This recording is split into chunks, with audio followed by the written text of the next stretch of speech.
person or event that can cause harm or danger. Sa unang minsan, cyber threats. How about the vulnerabilities?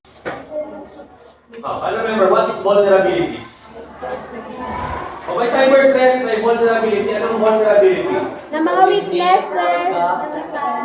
Software that works to confirm so human behavior. Yes, vulnerability is a weakness or gap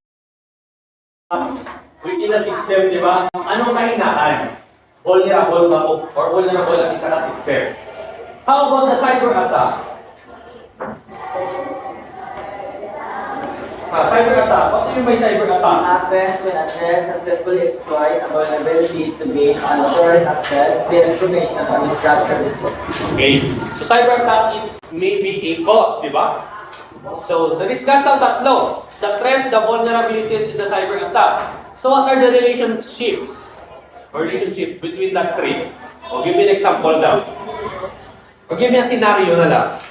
So can remember our last meeting discussion. What are the relationship between the cyber threats, vulnerabilities, and the cyber attacks? Ang yun na makakaw natin yun sa may lingkod. O sige, panay. Mag-upload. What are the relationship between the three? Pero sneaky. Ito ba yung catch me siya? What are the relationship between the three? The cyber threat, the cyber attack, the cyber threat, vulnerability, and the cyber attack. Oh. Give me an example or scenario. O first start ng cyber threat. Low-class cyber threat. Example.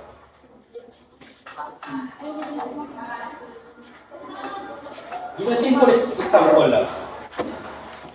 For example, a hacker created a fake email. Okay, send mo sa fake email. So, ang purpose ng fake email niya to? To gather personal information. So, ano mo niya? I-send niya sa person. Diba? I-send niya sa fake email sa isang tao. So kung tao na to, hindi siya aware na ang send sa iyo is fake email. So, may weakness na dito. Vulnerable na siya. Silip na kainaan niya.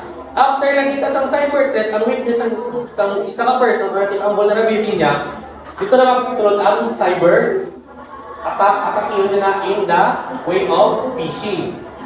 Diba? Kaya nag-send naman siya big email. So that's example of the relationship between the three, the threat, vulnerability, and the cyber attack.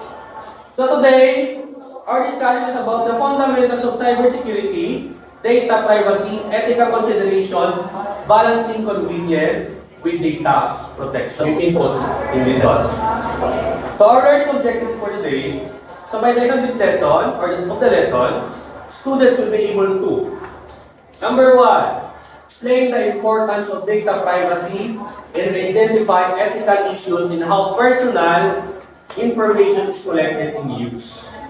So number one, objective, we will define or identify or explain what are the importance of cyber security, data privacy under that, and also what are the ethical considerations. That's number one objective.